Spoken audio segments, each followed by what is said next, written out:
옛날에는 저도 박 목사님처럼 머리가 까맸어요. 네, 세월이 지나가면서 백발이 되었습니다. 세월의 은총이라고 생각합니다. 네, 짤막한 3일, 저녁으로는 꼭 2번인데 무엇을 나눌까 생각하다가 이번에 은퇴 선교사님, 그분들을 언어하고 또 파송 선교사님들을 격려하면서 우리 교회가 선교 지향적 교회로 나아갈 수 있는데 좀 마음을 같이 하기 위해서 제가 선택한 책이 골로새서입니다. 골로새서. 오늘과 내일 이틀간 골로새서를 전체적으로 이렇게 살펴보려고 합니다. 그러니까 자연히 디테일하게 세밀하게 볼 수는 없겠죠. 이틀에 골로새서를 다 띄어야 하기 때문에 아주 간략하게 이렇게 골로새서를 스케치할 것입니다. 전체 제목이 그리스도의 주권과 세계의 선교. 한번 따라서 하세요. 그리스도의 주권과 세계의 선교. 네, 골로새서 전체를 통해서 가장 중요한 요절이 되는 구절. 여러분, 요절, 우리 옛날에는 요절 암송을 많이 했어요. 요절이란 중요한 구절, 키버스를 간단하게 요절이라고 말하는 것이죠. 요절을 잘 외우면 그 책을 다 요절 낼 수가 있습니다. 요절이 중요해요. 저는 골로새서 3장 11절이 전체 요절이라고 생각해요. 3장 11절 거기 뭐 많이 있어요, 처음에. 근데 제일 중요한 것은 마지막 부분이거든요. 자, 골로새 3장 11절 마지막 부분에 한번 따라서 하세요. 그리스도는 만유시요 만유 안에 계시니라. 이게 분명히 한국말이에요. 분명히 한국말인데 사실은 들어오십니까? 확 들어와요. 그리스도는 만유시요. 이게 무슨 뜻인가? 만유 안에 계시니라. 근데 영어 성경이 훨씬 더 쉽게 표현했어요. 네. Christ is all and is in all. 그리스도가 모든 것이고 모든 것 안에 계시다. 그리스도가 전부다 이 말입니다. 이게 골로새서의 가장 중요한 핵심되는 내용입니다. 그리스도가 모든 것이 되십니다. 한번 따라서 하세요. 그리스도가 모든 것이 되십니다. 그래서 그리스도를 잘 알면 돼요. 근데 그리스도를 잘못 알면 큰일 납니다. 골로새서를 공부하는 실제적이고 중요한 이유 중에 하나는 우리가 골로 새지 않기 위해서입니다. 뭐라고요? 골로새서를 공부하는 이유가 다 같이 골로 새지 않기 위해서입니다. 자, 옆에 사람 쳐다보고 골로 새지 맙시다 한번 해보세요.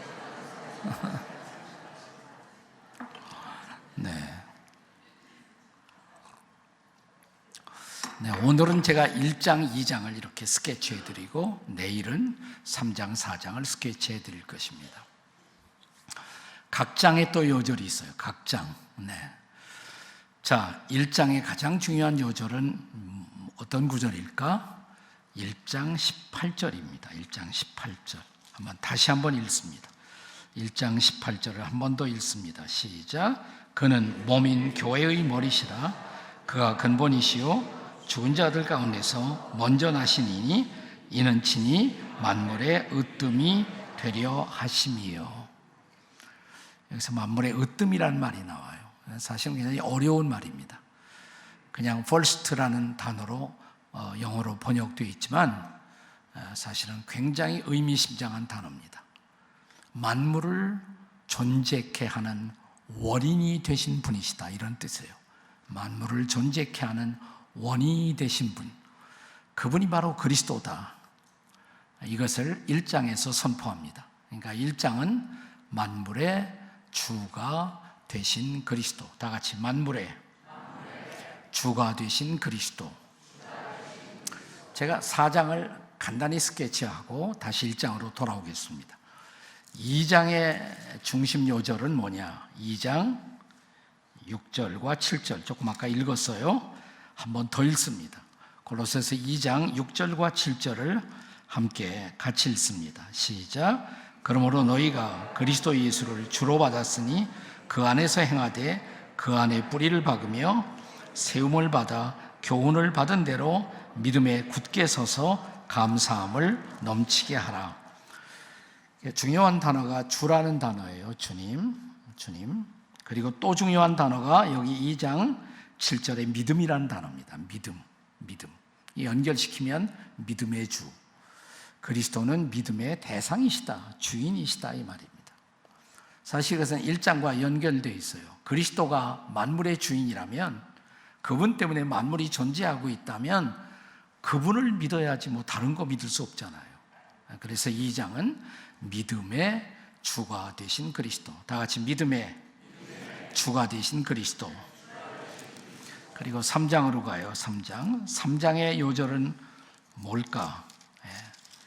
자, 아까 막 그냥 나오다가 들어가기도 했고 그랬는데, 3장 17절의 말씀입니다. 3장 17절이 3장의 요절이에요. 자, 3장 17절 성경 가져오신 분은 함께 같이 읽어봅니다. 시작. 또 무엇을 하든지 말에나 일에나 다 주 예수의 이름으로 하고 그를 힘입어 하나님 아버지께 감사하라. 여기 뭘 하든지, 그리고 말하든 일하든. 근데 말하고 일하는 게 우리의 삶 전체예요. 하루 종일 뭐 하십니까? 말하고 일하고. 그거죠. 말하고 일하고. 생활이에요, 생활. 무엇을 하든지. 우리의 삶 속에 그리스도 뭘 하든지, 무슨 말을 하든, 무슨 일을 하든 주 예수의 이름으로 하라. 3장에다가 3장의 제목, 챕터 타이틀, 3장의 제목을 부여할 수 있다면 생활의 주가 되신 그리스도. 다 같이 생활의 주가 되신 그리스도. 지금 이게 1장부터 연속이거든요. 1장은 만물의 주다. 그리스도가 만물의 주예요. 자, 그런데 2장은 뭐예요? 조금 아까 얘기했는데 벌써 2절 잡수셨습니까? 믿음의 주. 그리스도가 만물의 주라면 그분을 믿어야 한다. 믿음의 주. 그분을 믿는다면 당연히 3장 그분을 생활의 주인으로 모심이 마땅하겠죠. 그래서 3장은 다 같이 생활의 주가 되신 그리스도. 그리스도를 우리의 삶의 주인으로 모시고 살고 보니까 너무 좋은 거예요. 그러니까 주님으로 모시지 않은 사람은 몰라요. 예배당만 왔다 갔다 하는 사람은 몰라요. 근데 정말 생활의 주로 모시니까 너무 좋아요. 더 좋을 수가 없어요. 그리스도를 생활의 주로 모신 사람이 해야 할 마지막 일이 4장에 기록돼요. 4장. 자, 4장 3절이 4장의 가장 중요한 요절입니다. 4장 3절. 자, 성경 찾아보신 분은 함께 읽습니다. 4장 3절. 시작.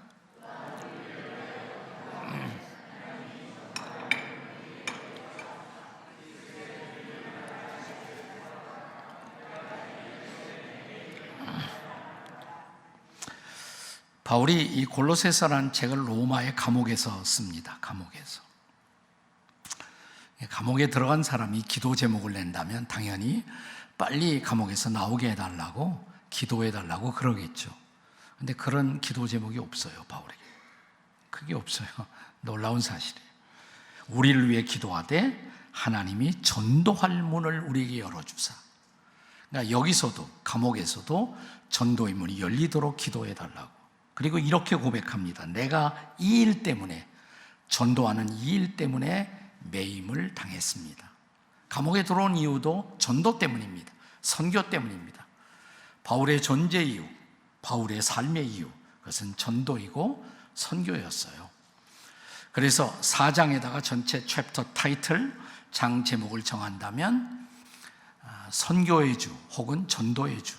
다 같이 전도의 주, 선교의 주가 되신 그리스도. 자, 이게 1장에서 4장까지 어떻게 흘러가는지 이해가 되시죠? 1장 장 제목이 뭐예요? 만물의 주가 되신 그리스도. 2장 믿음의 주가 되신 그리스도. 자, 그리스도를 믿고 산다면 3장에서는 당연히 뭐예요? 생활의 주가 되신 그리스도. 자, 마지막 4장은 뭐예요? 선교의 주가 되신 그리스도. 그래서 오늘은 만물의 주, 믿음의 주, 그 의미만 같이 생각하고 마칠 거예요. 그리고 내일 그리스도를 모시고 어떻게 날마다를 살아야 하느냐, 내일. 그리스도를 어떻게 사람들에게 전파하고 선교하느냐, 내일. 그러니까 오늘만 참석하고 내일 안 하면 반쪽이에요, 반쪽. 골로새서의 의미를 전혀 알지 못하고 여러분은 모두 골로 셀 것입니다. 그러니까 옆에 사람에게 내일 나오셔야 하겠습니까? 아니면 오늘로 인사하고 끝마치시겠습니까? 한번 여쭤보시겠습니다. 옆에 사람에게. 시작.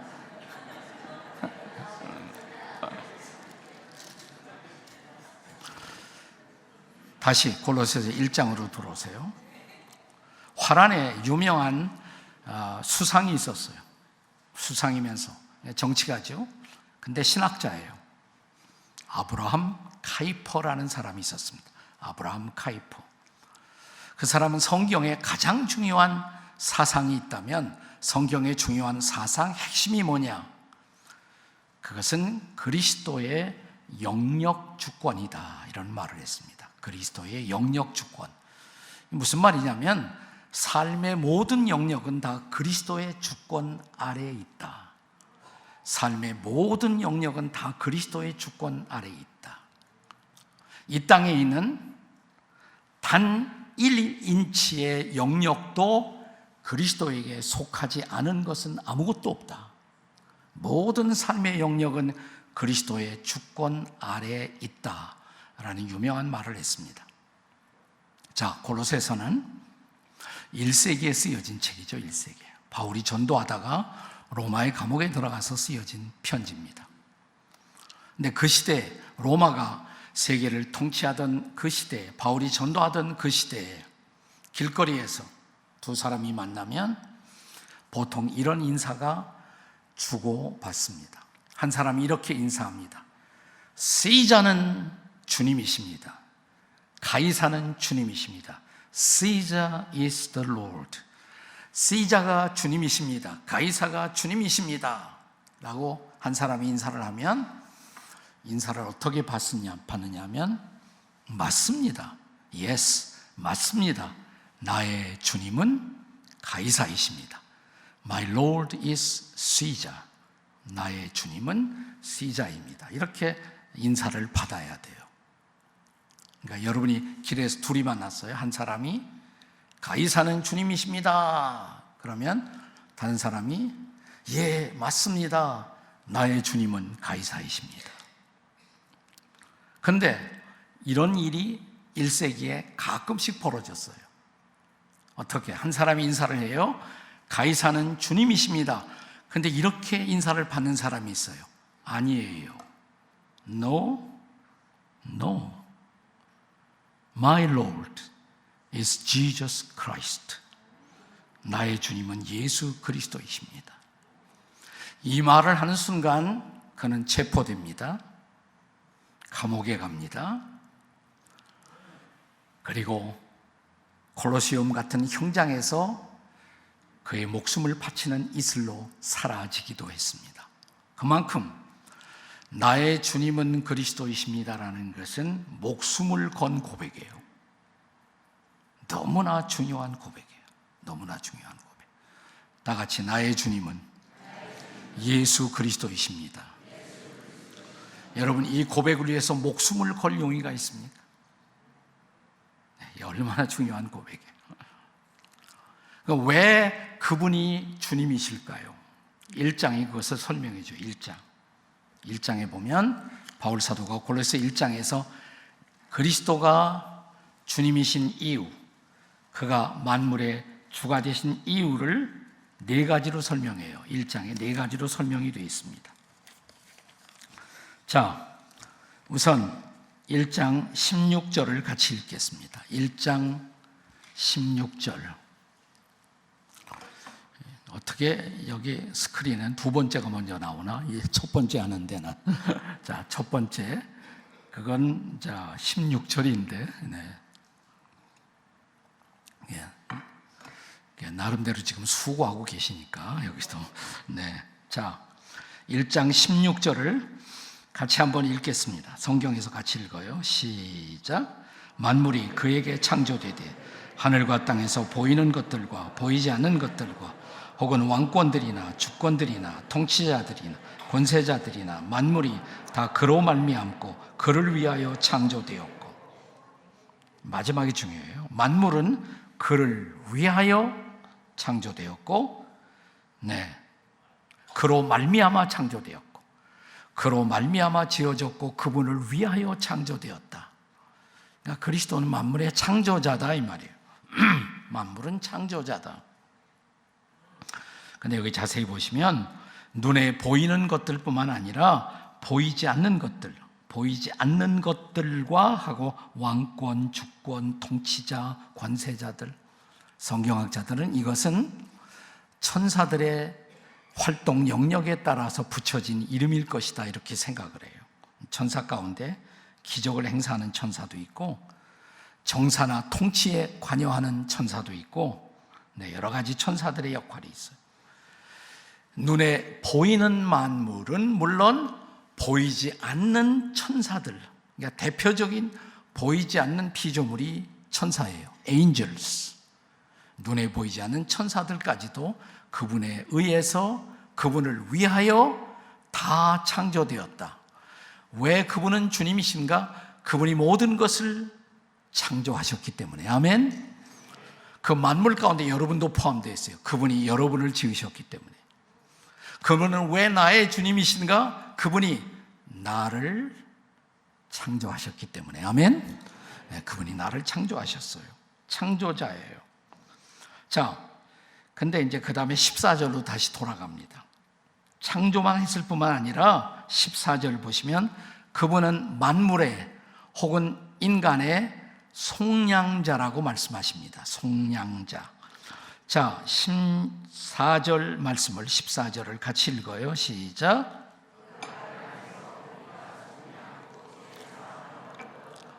그 아들 안에서, 아들이니까 예수님이죠. 예수님 안에서 우리가 속량, 곧 죄사함을 받았다. 옛날 번역에는 속량을 구속 그랬습니다. 구속, 속량. 그 뜻은 값을 지불하고 원래의 상태로 회복시키다 이런 뜻이에요. 자, 주님은 우리의 창조자일 뿐만 아니라 속량자예요. 값비싼 대가를 지불하고 우리를 사오셨어요. 그래서 우리를 그분의 자녀로 삼아주셨어요. 이걸 구속, 속량의 사역이라고 부르죠. 속량하셨어요. 속량.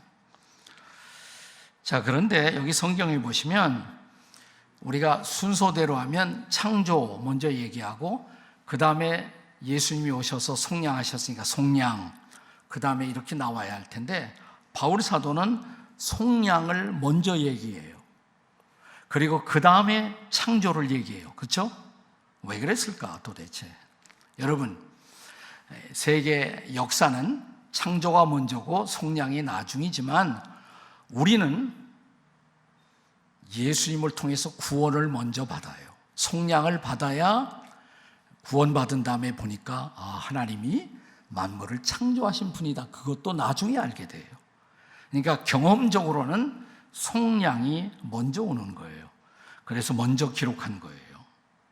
그분은 우리를 창조하셨고 그분은 우리를 속량 혹은 구속하셨고 이 두 가지 단어를 매치시킨 구약의 유명한 이사야의 선언을 우리가 가끔씩 묵상하고 암송하죠.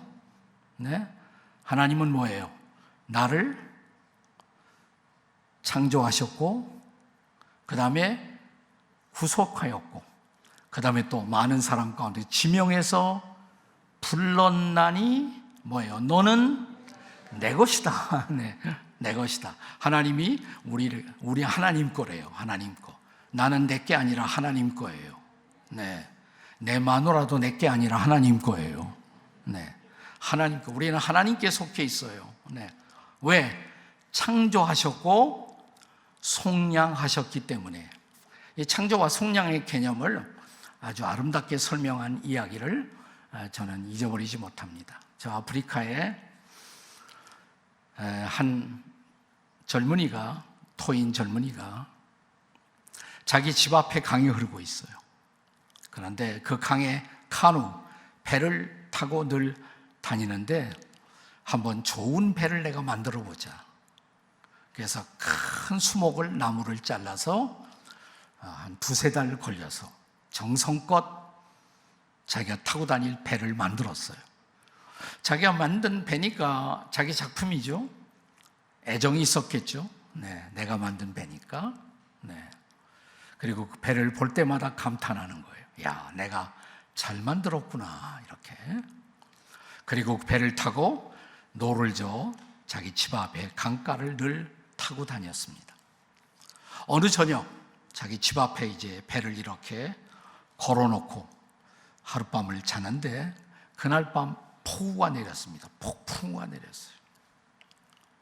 아침에 나가보니까 자기 배가 없어졌어요. 행방불명이 됐어요.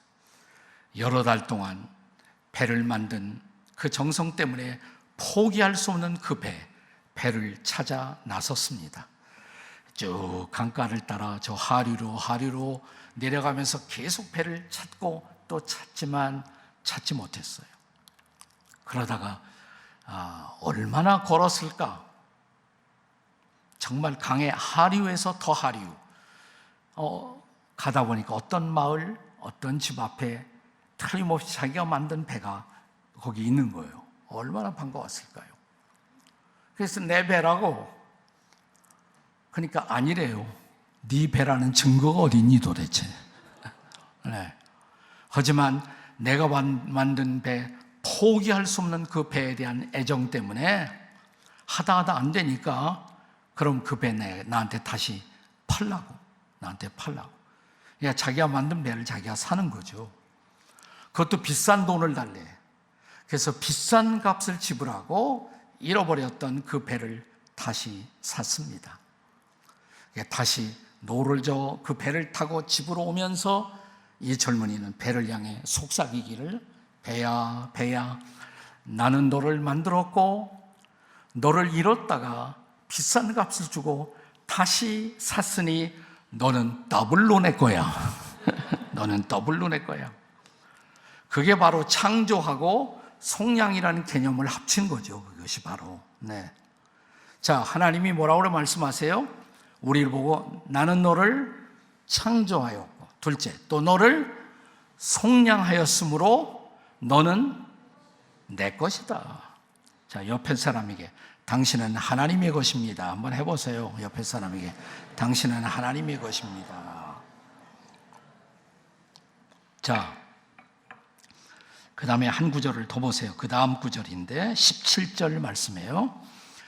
우리가 그리스도의 것인 이유, 그리스도가 만물의 주가 되신 세 번째 이유는 뭐냐?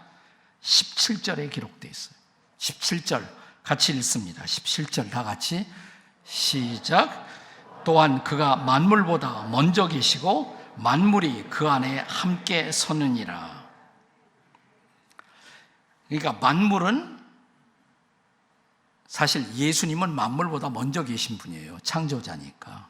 또 그분은 만물은 그분 안에 서 있다 그랬어요. 만물은 그리스도 안에 서 있다. 이거 쉬운 말인데, 아주 쉬운 한글인데 서 있다. 근데 이해가 되십니까? 만물이 그리스도 안에 서 있다는 말이 도대체 무슨 뜻일까? 섰다. 뭐 이런 게임도 있는데 섰다, 앉았다. 그런 섰답니까 이게? 네. 자, 섰다가 한글이지만 개념이 얼른 들어오지 않아요. 그래서 섰느니라 괄호하시고 단어를 하나 써놓으세요. 거기다가 섭리 하고 써놓으세요. 섭리는 어려운 말이죠. 한자예요. 하지만 그게 더 쉬워요. 개념이 쉬워요. 다시 말하면 만물이 그분 안에 서 있다는 것은 그가 창조한 만물을 섭리하고 있다 이 말이에요. 창조한 만물, 그 만물을 그가 잘 케어링하시고 섭리하고 있다. 그래서 만물이 유지되고 있다. 그런 뜻이에요. 자, 그분은 왜 우리의 주님이세요? 우리를 창조하셨고 그 다음에 뭐예요? 속량. 십자가에 피 흘려 피값으로 우리를 사서 그의 자녀 삼아주시고, 그 다음에 이렇게 구원받은 우리를 계속 섭리해 주세요. 아멘. 다스려 주세요. 아멘. 인도해 주세요. 아멘. 섭리해 주세요. 아멘. 네, 섭리자다 이 말이에요. 섭리자다. 네. 그래서 만물의 주라는 거예요. 근데 거기서 끝나지 않아요. 그가 만물의 주라고 선포하는 중요한 네 번째 이유는 그분은 교회를 통해서 만물을 다스리는 주님이세요. 자, 교회를 통해 만물을 다스리는 주님, 이게 18절이에요. 18절 말씀. 자, 18절 말씀을 다 같이 읽겠습니다. 시작. 그는 몸인 교회의 머리시라. 그가 근본이시요 죽은 자들 가운데서 먼저 나신 이시니 이는 친히 만물의 으뜸이 되려 하심이요. 자, 복잡해요. 제가 정리를 해드릴게요. 근데 이 구절하고 여기 그리스도는 교회의 머리가 되신다. 그런데 그분이 바로 만물의 으뜸이시다. 이게 도대체 무슨 말일까? 여러분, 성경에 골로새서하고 아주 비슷한 책이 또 하나 있어요. 골로새서를 읽다가 자꾸만 골로새고 이해가 안 되면 그 책을 읽어보시면 도움이 많이 돼요. 그래서 골로새서에 쌍둥이 서신이 있어요. 그게 바로 에베소서예요. 에베소서는 골로새서와 함께 뭐다? 쌍둥이 서신이다. 비슷한 내용이에요. 자, 한번 에베소서 1장을 찾아보세요. 성경 에베소서 1장을 다 찾아보시면 에베소서 1장 마지막 두 구절을 봐요. 1장의 마지막 두 구절, 1장 22절 제가 읽습니다. 에베소서 1장 22절, 만물을 그의 발 아래 복종하게 하시고, 만물을 그의 발 아래, 그리스도의 발 아래 복종하게 하시고, 그분을 만물 위에 교회의 머리로 삼으셨다. 그리스도는 만물 위에 교회의 머리이시다. 잘 보세요. 저를 잘 보세요. 여기 지금 만물이 있어요. 만물이 있는데, 만물이 쫙 이 세상 모든 창조된 만물이 있는데, 만물 위에 뭐가 있다? 교회가 있다. 만물 위에 교회가 있어요. 그리고 이 교회의 머리가 누구다? 예수님이시다. 그러니까 예수님은, 교회의 머리가 되시는 예수님은 교회를 통해서 만물을 다스리세요. 그리고 만물 가운데 하나님의 뜻을 이루세요. 자, 1장, 에베소 1장 마지막 절, 교회는 그의 몸이니 만물 안에서 만물을 충만하게 하시는 이의 충만함이니라. 아멘. 자, 만물이 있어요. 만물, 여기 만물. 이 만물 위에 뭐가 있다? 교회가 있어요. 여러분, 교회가 아무것도 아닌 것 같죠? 근데 하나님은 만물보다 교회를 더 중요시해요. 만물 위에 교회가 있어요. 근데 교회의 머리가 누구다? 예수님이시다. 예수님은 교회, 그의 몸된 교회를 통해서 만물 아래 당신의 뜻을 이루시고 만물을 충만케 하세요. 아멘. 그만큼 교회는 놀라운 거예요. 놀라운 게, 세상은 교회를 비웃고 심하게 교회를 밟고 있지만, 그러나 하나님이 보시기에 예수 그리스도는, 교회의 머리가 되시는 그분은 교회를 통해, 그의 몸인 교회를 통해서 만물 가운데 하나님의 뜻을 이루고 계세요. 아멘. 우리가 그런 교회의 지체가 되었다. 어마어마한 사실이에요. 놀라운 사실이에요. 네. 그러니까 나는 하나님의 뜻을 이루기 위해서 교회의 한 지체가 되었다. 옆에 분에게, 당신은 어마어마한 존재이십니다. 한번 해봐요. 시작. 어마어마하다 그래도 하나도 감격도 없고 별로 이렇게, 다 끝났어요. 1장은 골로새 1장 다 끝났어요. 빨리 2장으로 가야지. 2장 빨리 끝나야 저도 끝나고 가서 자죠. 지금 나는 낮인지 밤인지 지금 비몽사몽간에 지금 헤매고 있어요. 지금. 자, 그래서 골로새서 1장의 장 타이틀, 장 제목은 뭐예요? 만물의 주가 되신 그리스도. 왜 만물의 주가 되시느냐? 네 가지 이유. 만물을 창조하셨고 속량하셨고 섭리하시고 교회의 머리가 돼서 만물을 다스리기 때문에. 아멘. 그게 1장이에요. 1장 다 끝났잖아요. 저는 이 골로새서를 6개월 동안 강의한 적도 있어요. 그걸 오늘 저녁, 내일 저녁 2시간에 다 띄려고 하는 거예요. 여러분은 놀라운 기적의 장에 지금 와 계신 겁니다, 지금. 근데 1장 다 이해가 되시죠? 안 됐단 말입니까? 1장이 아직도? 네. 자, 이제는 골로새서 2장으로 가겠습니다. 2장. 자, 2장의 요절 몇 절이라고 그랬어요? 2장 6절과 7절의 말씀. 자, 다시 한번 읽습니다. 2장 6절, 7절 함께 읽습니다. 시작. 그러므로 너희가 그리스도 예수를 주로 받았으니 그 안에서 행하되 그 안에 뿌리를 박으며 세움을 받아 교훈을 받은 대로 믿음에 굳게 서서 감사함을 넘치게 하라. 네, 여기서 계속 바울이 뭘 강조하나 보세요. 그리스도 예수를 주로 받았으니, 주, 롤드. 이 주를 다른 말로 말하면 마스터란 말이에요. 주인님. 여러분 기도할 때 주여 그러잖아요. 우리가 주여 주여. 한국 사람들은 별걸 다 발명해요. 주여 삼창도 다 발명했어. 만세 삼창처럼 우리 주여 주여 주여 그러잖아요. 그래서 주여 삼창. 삼창은 괜찮아요. 근데 절대로 이창 2번 하시면 안 돼요. 왜 그런지 아세요? 예수님이 나더러 주여 주여 하는 자마다 다 천국에 들어갈 것이 아니오 했으니까. 네. 여러분 지금 깨워드리냐고 하는 거예요. 저 깨워드리냐고. 네. 네.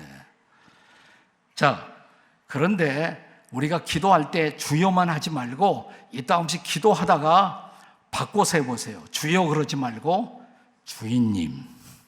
주인님. 주인이란 말이에요. 마스터. 그분이 주인이신가 생각 좀 해보세요. 말로만 주여 해놓고 내 마음대로 살잖아요. 그분은 정말 나의 주인이신가. 그래서 주인됨. 우리 그리스도인들의 신앙 고백, 크리스찬이 될 때 가장 중요한 고백, 예수 그리스도는 나의 구주, 세이비어. 구주요, 주님, 롤드. 구주는 구원했다 이 말이죠. 근데 구원만 받고 끝나면 안 돼요. 주님이세요. 주인의 지배를 받아야 돼요. 그분의 주권에 순복할 줄 알아야 돼요. 그래야 진정 그리스도인다운 삶을 살 수가 있는 것이죠. 네, 로드십이라고 그래요. 그리스도의 주권. 그래서 여기 6절에 보시면 그러므로 너희가 그리스도 예수를 주로 받았으니 그 안에서 행하되 그 주 안에서 행하되 그 안에 뿌리를 주 안에 뿌리를 박으며 세움을 받아 교훈을 받은 대로 그 다음에 믿음에 굳게 서서 그랬어요. 굳게 서서. 지금 바울이 골로새 교인들에게 믿음에 굳게 서라 이런 강조를 할 필요가 있었을까? 필요가 있었어요. 왜 그러냐면 그 당시 골로새 교회에 그리스도가 아닌 다른 것을 믿도록 우리를 미혹시키는 골로새적 이단이 공격해 들어오고 있었어요. 이단의 공격이 있었어요. 여러분, 아주 노골적 이단은 그리스도 자체를 부인합니다. 그리스도 자체를 부인하지만 간교한 이단은 우리도 그리스도를 믿는다고 그래요. 믿는데 그리스도보다도 더 중요한 게 있어, 그 사람들은. 그래서 간교한 이단의 정의는 그리스도 더하기 something, 그게 이단이에요. 그리스도 더하기 something. 근데 그리스도보다도 더하기가 더 중요해. 더 중요한 게 있어. 그 더 중요한 것을 믿으라고. 그러다 보니까 그리스도는 안 중요하게 돼요.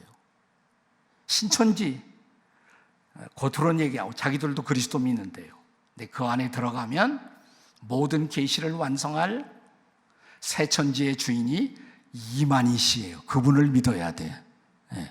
그분이 모든 것을 계시의 완성자라고 생각을 해요. 그러니까 결국 그리스도를 부인하는 거예요. 그리스도를. 그런데 바울 당시에 골로새 교회를 흔들고 있었던 이단들이 있었어요. 4가지 이단. 그래서 4가지 이단을 조심시키면서 오직 그리스도만, 솔라 피데, 오직 그리스도만, only Christ, 오직 그리스도만 믿으라고 강조하기 위해서 바로 2장이 쓰여진 거예요. 자, 믿음에 굳게 서라. 굳게 서지 못하도록 흔들고 있었던 골로새적 이단 4가지. 자, 첫째 이단, 그 이단을 영지주의라고 부릅니다. 다 같이 영지주의. 문자 그대로 영적 지식을 강조해요. 예수 믿는 거 좋지. 그러나 우리만 알고 있는 이런 영적 지식을 Do you know? 이런 영적 비밀을 알아? 신천지 사람들 항상 우리 만나면 당신 이런 비유를 알아? 비유 풀이 해봤어? 교회 나가면서 비유도 풀 줄 모르고, 그리고 우리를 미혹한단 말이죠, 신천지가. 네. 근데 1세기의 영지주의자들, 옛날 중학교, 고등학교 공부를 열심히 하신 분들은 기억이 날 거예요. 옛날 학교 교과서에 그노시스주의 뭐 그랬어요. 노스티시즘, 그노스틱주의, 영지주의. 영지주의자들이 좋아하는 몇 가지 단어가 있어요. 영지주의자들이 좋아하는 단어는 비밀. 우리만 비밀을 갖고 있다. 중요한 비밀. 깨달음, 지혜, 지식. 우리에게 진짜 지혜가 있다. 진짜 지식이 있다. 진짜 비밀이 있다. 우리 안에 와서 깨달아야만 진정한 크리스찬이 되고 구원을 받을 수 있다. 영지주의는 이렇게 1세기의 그리스도인들을 찾아와서 미혹시키고 있었던 거예요. 자, 바울이 이제 그들을 향해서 대답하는 거예요. 영지주의자들 향해서 무슨 대답을 하나? 자, 2절을 보겠어요. 2장 2절 다 같이 읽어요. 시작.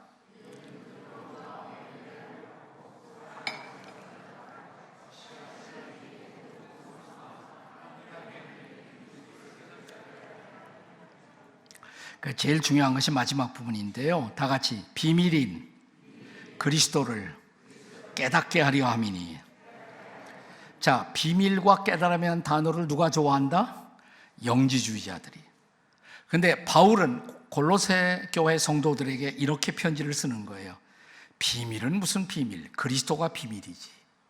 그리스도보다 더 높은 비밀, 그리스도보다 더 위대한 비밀은 존재하지 않는다. 그리스도만 깨달으면 된다. 뭘 깨달아? 예수님 깨달으면 다 깨달은 거예요. 그리스도보다 더 위대한 비밀 없고 그리스도를 깨닫는 것보다 더 중요한 깨달음은 없다.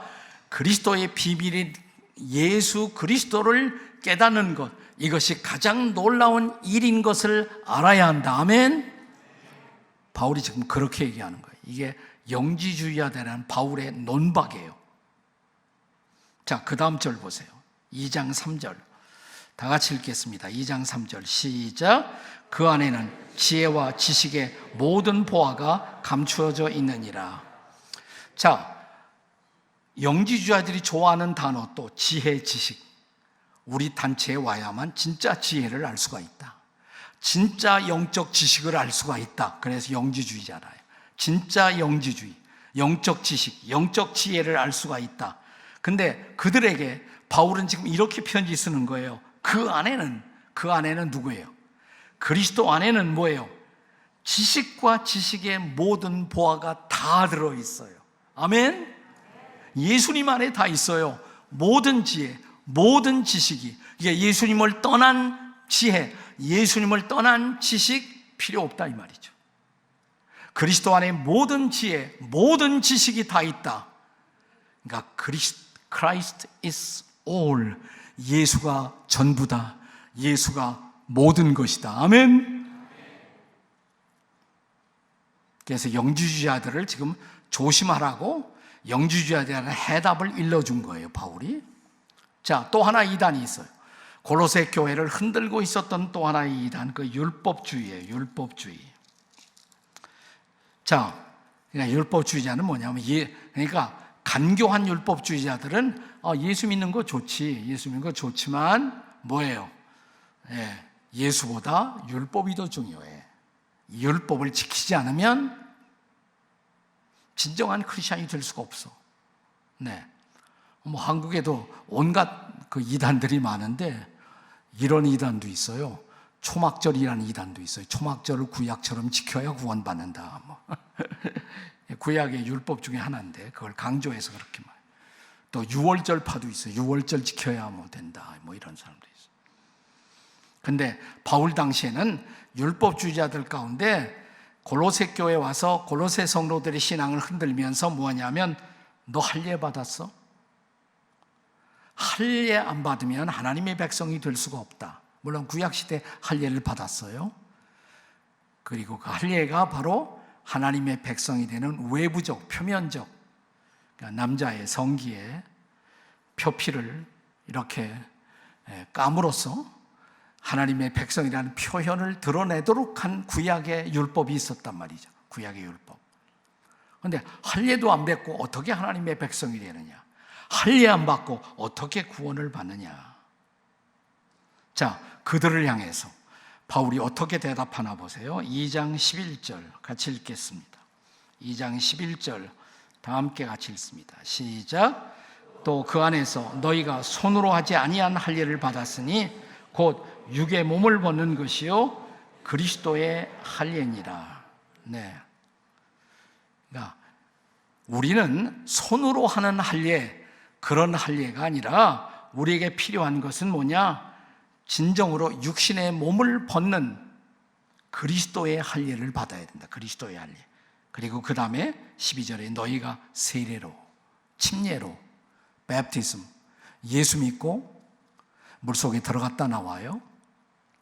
옛사람은 죽고 새사람은 살아났어요. 그게 할례보다 위대한 것이고 하나님의 백성이 되는 진정한 표시는 바로 침례예요. 예수 믿고 침례 받는 것. 할례는 하나도 중요한 것이 아니에요.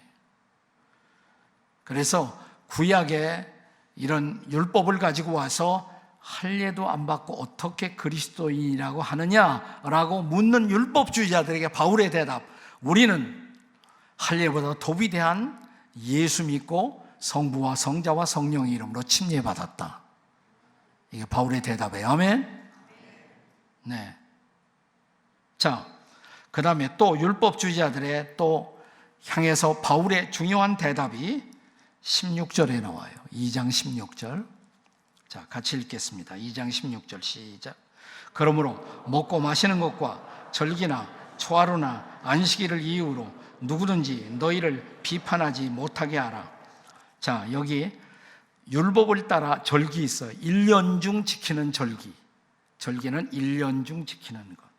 초하루, 매월 첫날 지키는 거, 월삭이라고도 그래요. 안식일, 매주 지키는 거. 매년, 매월, 매주 중요한 날을 지키는 것. 안식일도 포함되죠. 안식일.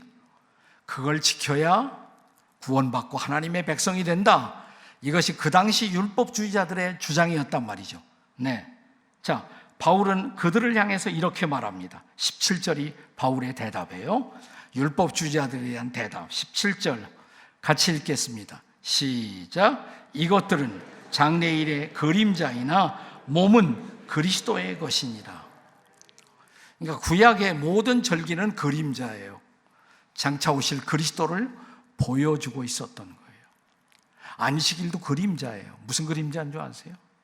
안식일을 철저하게 지키잖아요. 안식일 지키면서 그것은 하나님이 장차 그리스도를 통해서 주실 진정한 안식에 대한 갈망을 가지고 있었던 거예요. 갈망. 근데 우리가 예수를 믿는 순간 놀라운 은혜가 주어져요. 예수 믿으면 구원받잖아요. 구원받는 걸 다른 말로 그리스도 안에서 안식이 주어져요. 아멘. 수고하고 무거운 짐진 자들아 다 내게로 오라. 내가 너희를 편히 쉬게 하리라. 아멘. 마음의 쉼을 얻으셨습니까? 그래서 히브리서에 보면 그리스도를 믿는 사람들은 이미 안식에 들어가는 도다 그랬어요. 벌써 안식에 들어가 있다. 우리는 이미 안식에 들어와 있어요. 예수 믿고 참된 안식을 얻었어요. 그러니까 일주일에 한 번 율법을 따라 지키는 안식일, 그건 별로 큰 의미가 없는 거예요. 예수 믿고 구원받고 안식 얻은 거, 이게 중요한 거지. 그런데 그런 율법의 한 조항을 안 지킨다고 해서 골로새 교인들을 믿음을 흔들고 있었단 말이죠. No, 이것들은 다 그림자다. 그리스도가 실체이다. 그리스도 안에서 우리는 유월절, 초막절 이런 절기가 표상한 그분이 주실 진정한 구원, 진정한 즐거움, 진정한 안식을 이미 다 얻어버렸어요. 아멘. 그러니까 율법주의는 그리스도 더하기, 예수 믿는 것 좋지만 아니 율법도 지켜야 해, 할례도 받아야 해. No, 오직 그리스도, 그리스도만. 다 같이 그리스도만, 그리스도만, 그리스도만으로 족합니다. 옆에 사람에게 보세요. 그리스도만으로 족하십니까? 이렇게. 근데 예수도 믿지만 출세도 해야 되고, 예수도 믿지만 성공도 해야 되고, 이것도 다 이단이에요. 이것도 사실은. 다시 한번 진지하게 쳐다보시면 예수만으로 정말 충분하십니까? 물어보세요. 이거 대답 못하면 다 이단이에요. 이건 다. 네. 아니 예수는 하나님의 아들이시고 구원자이시고 만물의 주님이시고 그분을 내 주님으로 모시고 있는데 What do you need more? 뭐가 더 필요해요? 뭐가 더 필요해요? 네. 이게 율법주의자들에 대한 대답이에요. 세 번째, 또 하나 이단이 있었어요. 골로새 이단. 그 이단을 우리가 신비주의라고 불러요. 신비주의. 다 같이 신비주의.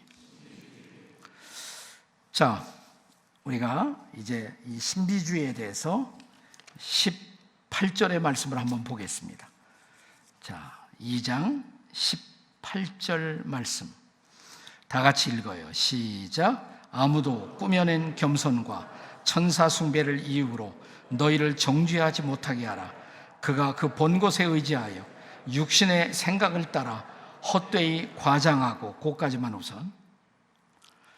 자, 초대교회부터 중세기에 이르는 신비주의의 대표는 뭐냐면 천사 숭배예요. 천사를 숭배했어. 그러니까 예수 믿는 것도 좋지만 너 천사 만나봤어? 너 천사하고 대화했어? 그래서 유혹을 했단 말이죠. 그러니까 그리스도 더하기 신비한 체험. 그리스도 더하기 신비한 체험. 근데 신비한 체험이 그리스도보다 더 중요하면 신비주의라는 이단이 돼요. 여러분, 성경에는 신비한 체험이 많아요. 신비한 것들도 있어요. 기독교는 신비한 요소들을 가지고 있지만 기독교는 신비주의는 아니에요. 신비한 것이 있어요. 하지만 신비주의는 아니에요. 신비주의자들은 그리스도보다도 신비한 체험을 더 중요하게 높여요. 천사 숭배. 중세기까지 많이 유행하고 없어졌다가 여러분 우리 시대에 와서 천사 숭배가 부활하고 있는 거 아세요? 뉴 에이지 무브먼트에 가면 그가 천사를 숭배하고 천사를 만나게 하고 이런 경험을 시켜요. 우리 시대에 와서 다시 부활했어. 천사 숭배를 이유로 너희를 정죄하지 못하게 하라. 저가 본 것에 의지해서. 신비주의는 자꾸 보는 것을 강조해요. 봤니 너? 꿈꿨니?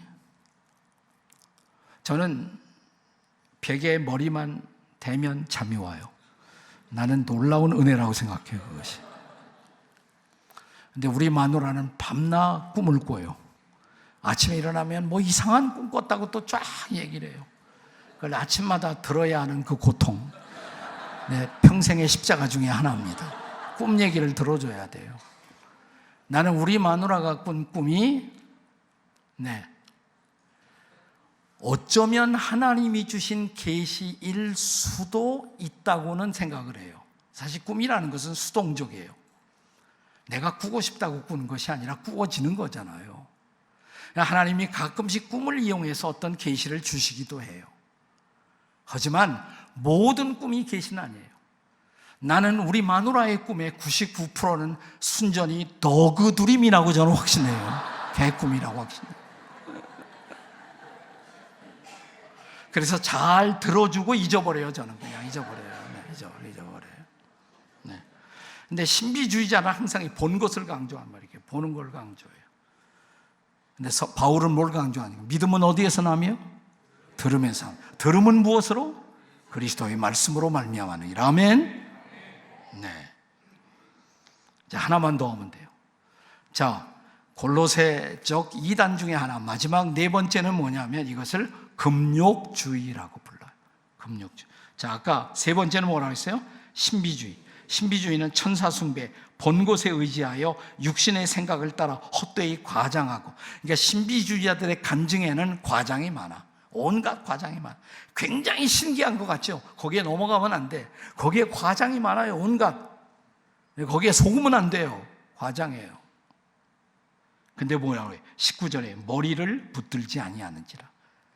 그러니까 신기한 거 보고 놀라면서도 교회의 머리가 되시는 그리스도를 붙들지 못해요. 그리스도만 붙들고 있으면. 근데 이제 네 번째는 금욕주의. 자, 금욕주의에 대해서 이제 여기 마지막 21절 그리고 22절에 바울이 기록하고 있습니다. 21절을 우선 일단 같이 읽어요. 21절 다 같이 시작.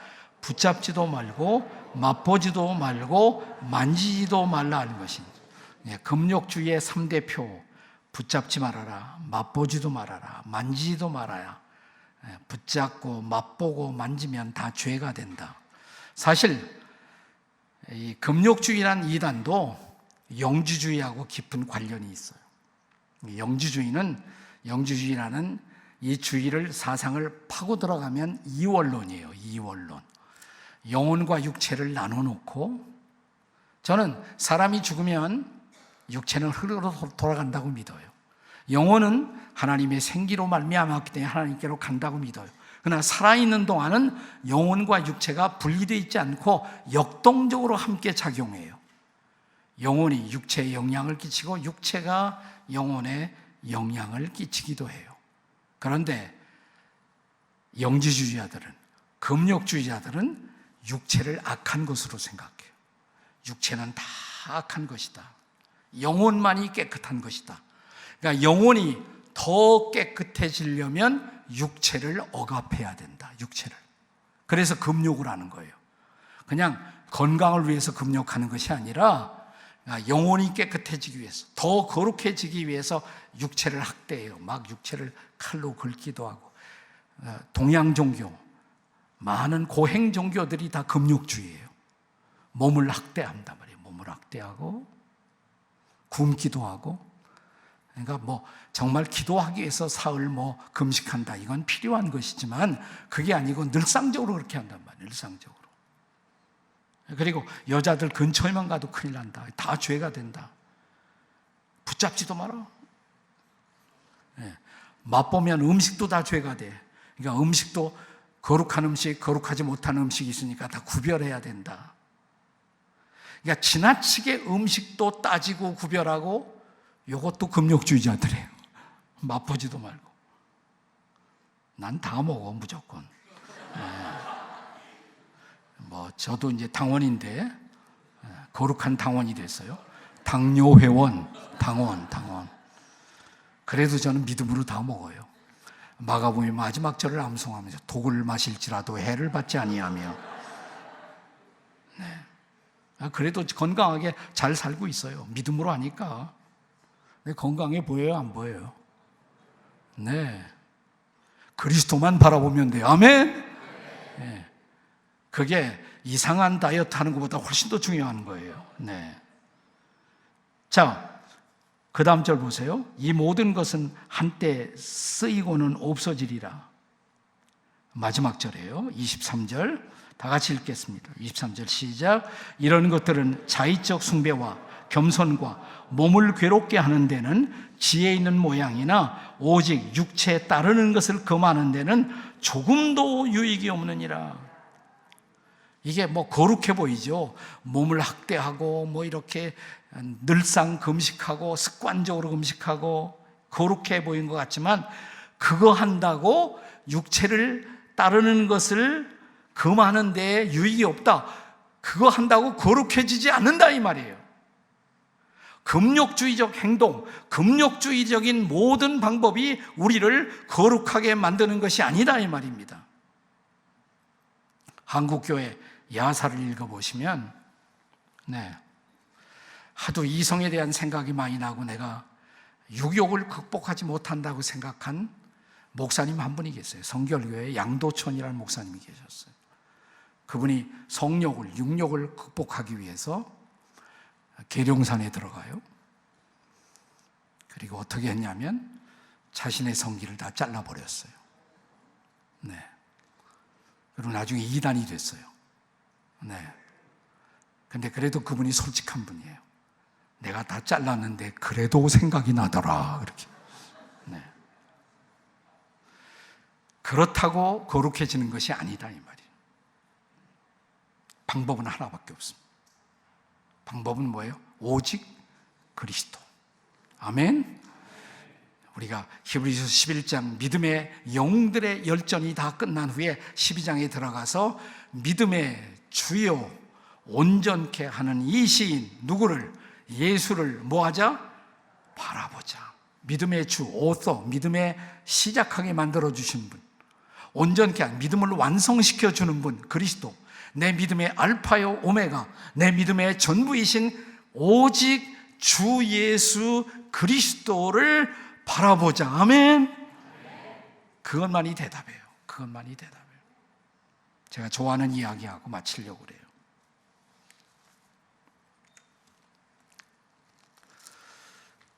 여러분도 저도 잘 아는, 우리가 중학교 다녔을 때 많이 읽었던 청교도 작가인 나타니엘 호돈이라는 사람이 쓴 자그마한 이야기책 The Great Stone Face, 큰 바위 얼굴, 생각이 나시죠? 자, 미국의 어떤 산간 마을, 그 산 위에 아주 사람 모양을 한 정겹고 아주 품성이 바르게 보이는, 인자하게 보이는 사람 얼굴 바위가 있었단 말이죠. 그 마을에는 전설이 내려와요. 그 전설 같은 이야기는 그 바위 얼굴을 닮은 주인공이 어느 날 실제로 나타나서 마을 사람 모두에게 행복을 안겨다 주실 것이라고. 그래서 기다리잖아요. 드디어 어느 날 gather gold라는 그런 배 타고 다니면서 황금을 모은 상인이 등장했어요. 그러니까 마을이 막 흥분해요.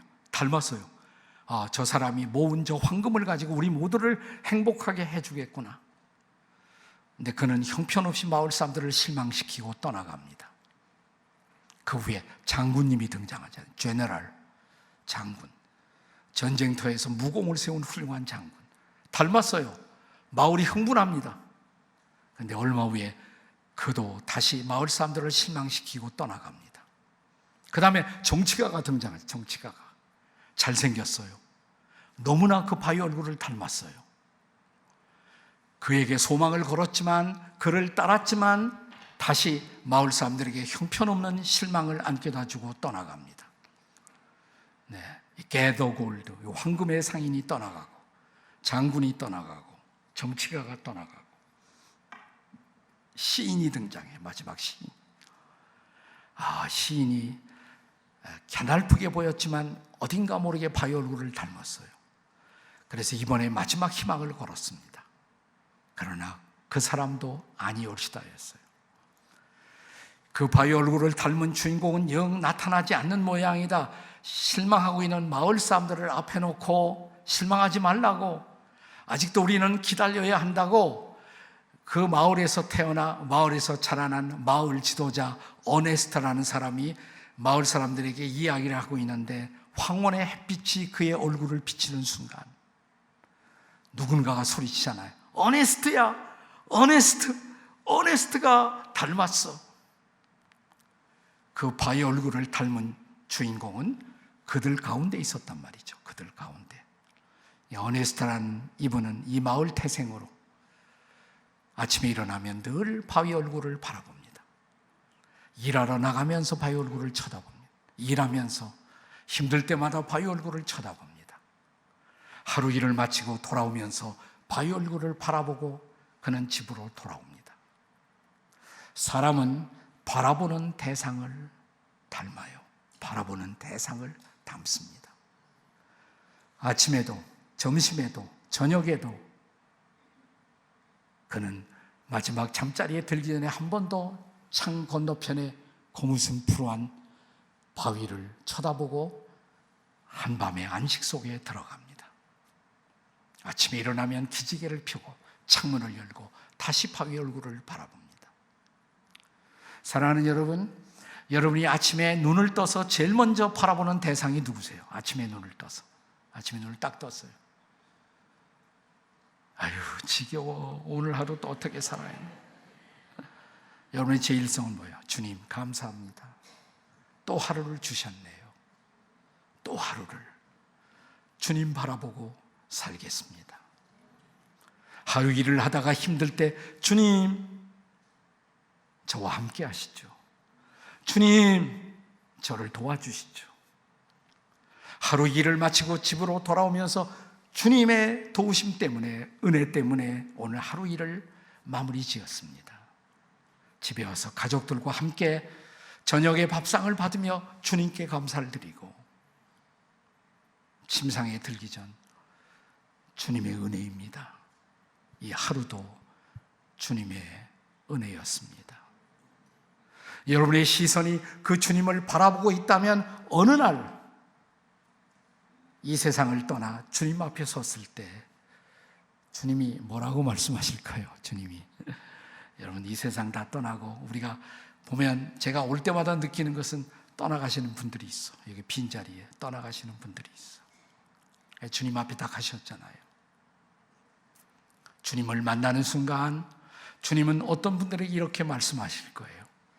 야, 너 나 닮았구나. 나 닮았구나. 근데 여러분 중에 어떤 분이 나중에 이 세상 다 살고 주님 앞에 딱 섰는데 주님이 이렇게 말씀하신다면 너 누구니? 몰라봐, 주님이 나를. 여러분, 가장 커다란 비극, 우리가 주님 앞에 섰을 때 내가 너를 모르겠다. I know not you. 내가 너를 모르겠는데 Does he know you? 주님이 우리를 알까요? 우리가 그분의 아들임을, 우리가 그분의 딸인 것을, 우리가 그분의 종인 것을, 우리가 그분의 제자인 것을 아실까요? 사랑하는 종들아, 사랑하는 내 아들아, 딸아, 수고했다. 이 세상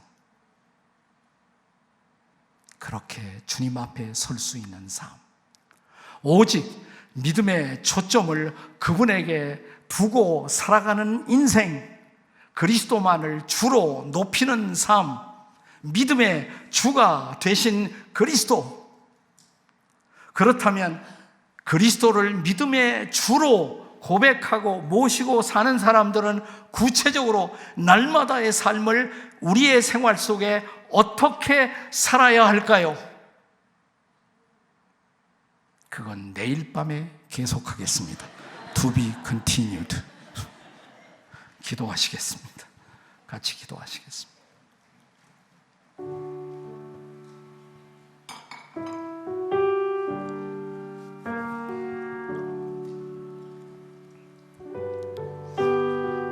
조용히 기도하는 시간, 여러분의 오른손을 가슴에 얹고 한번 같이 기도할 때 주님, 내 안에 계셔 주셔서 감사해요. 주님 닮고 싶어요. 주님 따르고 싶어요. 주님만 바라보고 살겠어요. 주님, 주님, 사랑하는 주님, 사랑하는 주님, 사랑하는 주님. 우리 조용히 가슴에 손을 얹은 채로 같이 찬양, 우리가 잘 아는 찬송 하나 부르겠어요. 주님의 뜻을 이루소서. 고요한 중에 기다리니 진흙과 같은 날 빚으사 주님의 형상 만드소서. 가슴에 손을 얹고 함께 찬양합니다. 주님의 뜻을 이루소서. 우리 팀하고 같이 주님의 뜻을 이루소서. 고요한 중에 기다리니 진흙과 같은 날 빚으사 주님의 형상 만드소서. 주님의 형상 만드소서. 주님의 뜻을 이루소서. 주님의 뜻을 이루소서. 주님 발 앞에 엎드리니 주님 발 앞에 엎드리니 나의 마음속을 살피시사 나의 마음속을 살피시사 눈보다 희게 하옵소서. 주님의 뜻을 이루소서. 주님의 뜻을 이루소서. 병들어 몸이 병들어 마음이 피곤할 때 권능의 손을 내게 펴사 강건케 하여 주옵소서.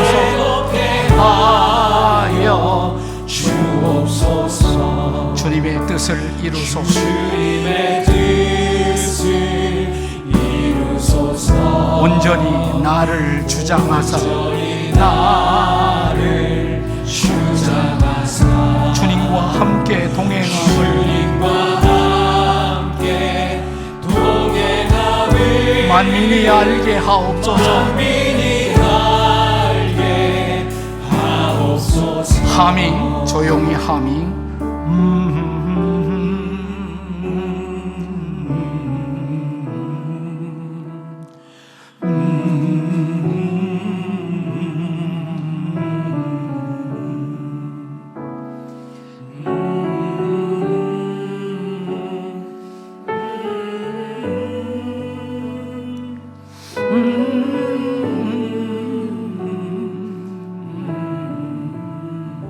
계속 기도할 때 주님 다른 소원 없어요. 그냥 주님 닮고 싶어요.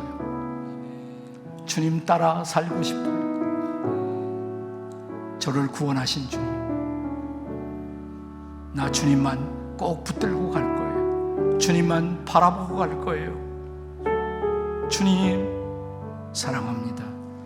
주님 도와주십시오. 우리 통성으로 우리 담임 목사님 올라올 때까지 같이 기도하시겠습니다. 주님 감사합니다. 주님 도와주시옵소서. 우리를 도와주시고 우리를 사랑하시고 우리 안에 주님의 형상을 이루시며 주님의 놀라운 은혜를 부어주시고 주님 바라보고 살아가는 우리가 되도록 주님의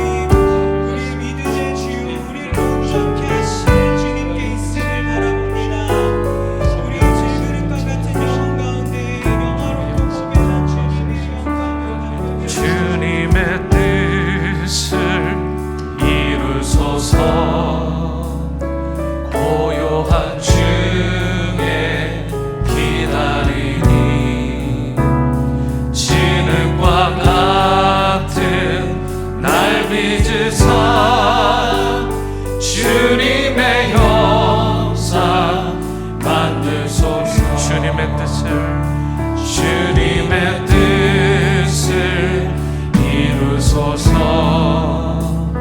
주님 발 앞에 엎드리니 나의 맘속을 살피시사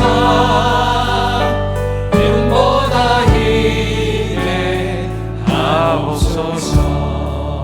우리 한 번 더 기도하실 때 정말 지난 시간들 동안 그것이 우리 교회의 50년이든 나의 인생의 50년이든 우리가 주님 한 분만 바라보고 여기까지 왔는지, 그리고 남은 인생도 기꺼이 그 주님 바라보고 의지하며 살아가고자 나가고자 하는 그 결단이 우리 가운데 있는지, 주님 앞에 섰을 때 너는 누구냐? 그렇게 물으실 때 그렇게 말하신다면 그것만큼 당황하고 그것만큼 아픈 인생이 없잖아요. 우리 주님 닮아가고 주님의 향기를 내며 주님의 형상을 이루는 우리 모두가 될 수 있기를 원합니다. 또한 우리 워싱턴 지구촌 교회가 지난 50년 동안 잘 해왔지만 이제는 지난 50년을 충분히 아너링하되 다가올 50년을 우리가 임브레이싱, 주 안에서 잘 맞이했으면 좋겠습니다. 더욱더 주님을 닮은 교회와 성도 될 수 있도록 우리 다음 세대의 자녀들이 우리 부모님, 우리 믿음의 선배들, 어른들 보면서 나도 저렇게 되고 싶다, 이런 롤 모델이 우리가 되었으면 좋겠습니다. 우리 먼저 그러기 위해서 다시 한번 기도하실 때 주님, 예수님 닮고 싶습니다. 한번 구원받은 인생, 남은 인생 우리 선교사님들처럼, 그리고 우리 믿음의 선진들, 선배들처럼 내 남은 인생 시간도 물질도 은사도 그 전부를 다 바쳐 주님의 나라와 영광을 위하여 아낌없이 살아가고 싶습니다. 이런 사랑의 헌신 그리고 우리의 열정을 담아서 다 함께 한 번 더 결단하며 기도하시겠습니다. 사랑과 은혜 주님, 우리의 삶을 주님 앞에 드립니다. 하나님, 예수님 닮고 싶습니다. 예수님 따르길 원합니다. 그렇게 살아온 우리의 인생 50년 그리고 우리의 교회 50년, 그런데 우리가 얼마만큼 주님을 닮아왔는지, 정말 주님을 닮은 교회로 세웠고 주님을 닮은 가정으로 세웠고 주님을 닮은 인생으로 내가 세웠고, 그리고 주님을 닮은 다음 세대 우리 자녀들로 우리 자녀들을 세웠는지, 하나님 정말 주님 닮고 싶습니다. 주님을 사랑하고 우리 정말 오르티지 목사님의 말처럼 주님 한 분이면 족한, 오직 그리스도만으로 족한 그는 인생이 되고 있습니다. 오늘 우리 삶 가운데 전부 만물의 주가 되시고 만물 안에서 모든 것이 되시고 그 예수 그리스도를 나의 구원자로 주님으로 영접하게 하시고 우리의 삶 가운데 계속해서 주님을 따르는 우리의 삶을 살아가게 해주시옵소서. 교회를 교회되게 예배되게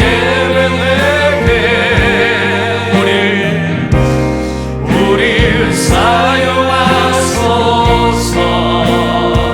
진정한 긍휼의 날 오늘 임하도록 우릴 사용하소. 다시 한번 결단하며 교회를 교회되게 예배되게 우릴 사용하소. 진정한 그날 진정한 긍휼의 날 오늘 임하도록 우릴 사용하소서. 나를 사용하소서. 나를 사용하소서. 우릴 사용하소서. 우릴 사용하소서. 우리 한 가지만 더 기도했으면 좋겠습니다. 오늘 선교사님들이 지난 수요일에 또 목요일에 이렇게 오셔서 이 가운데 함께 계십니다. 여러분, 우리가 정말 신앙의 양심을 걸고 그 선교지를 위해, 선교사님들을 위해 우리가 얼마나 열정으로 기도했는지, 최전선에서 프론티어에서 정말 사선을 넘나드는 그 사도 바울과 같은 심령으로 그 영혼들을 생각하면 지금도 우세요. 제가 보니까 중국에서 특별히 나온 분들 이곳에 오셨는데, 어딘가로 보내졌는데 그곳에 들어갈 수 없는 형편이 되셔서 막 우세요. 우리 선교사님들이 밟고 만지고 향하고 있는 그곳이 우리 주님께서 바라보시는 그 삶의 선교의 현장인 줄 믿습니다. 주님의 발이 닿고 손이 닿고 마음이 가는 그곳을 위해서 우리가 마땅히 믿는 자로서 기도할 책임이 있는 줄 믿습니다.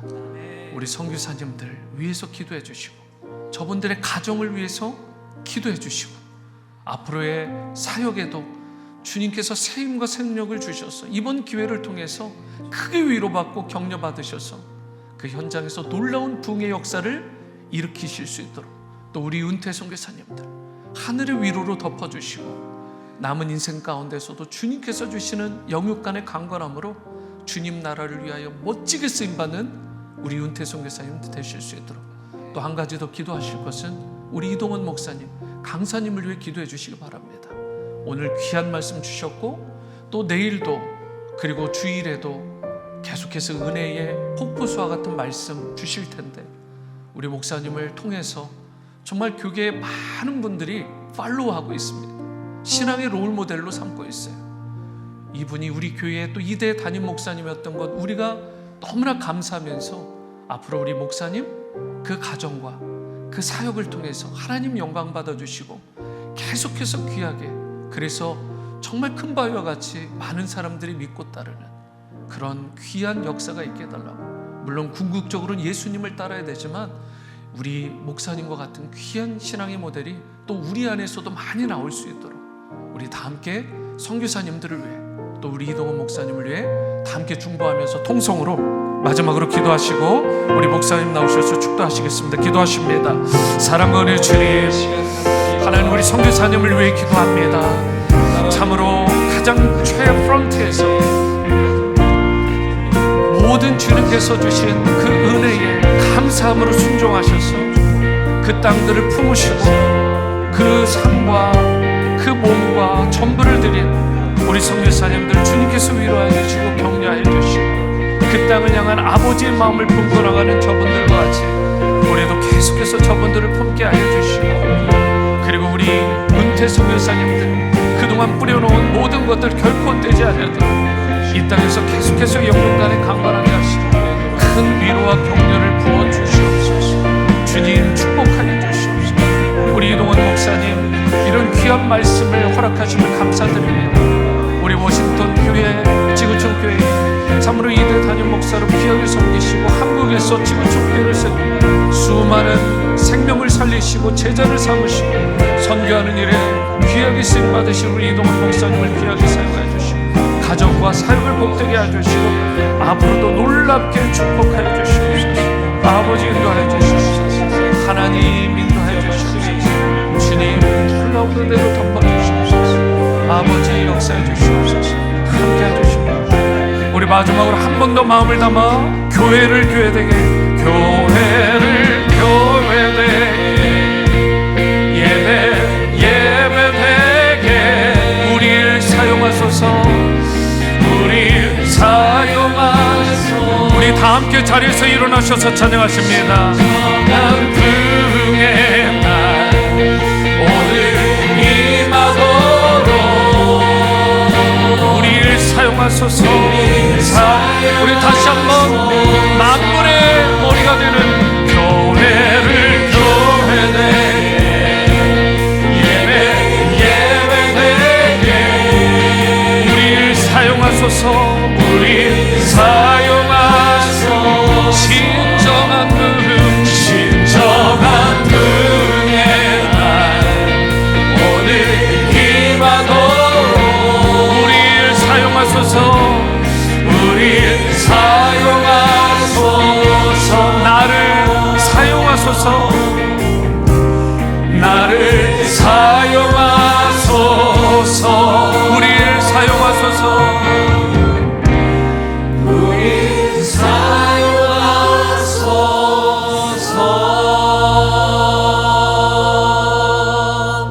한 가지 알려드리고 싶은 것은 방금 여러분이 부른 이 찬송은 한국 지구촌 교회 찬양 서역자이신 김영표 목사님이 만든 찬송이에요.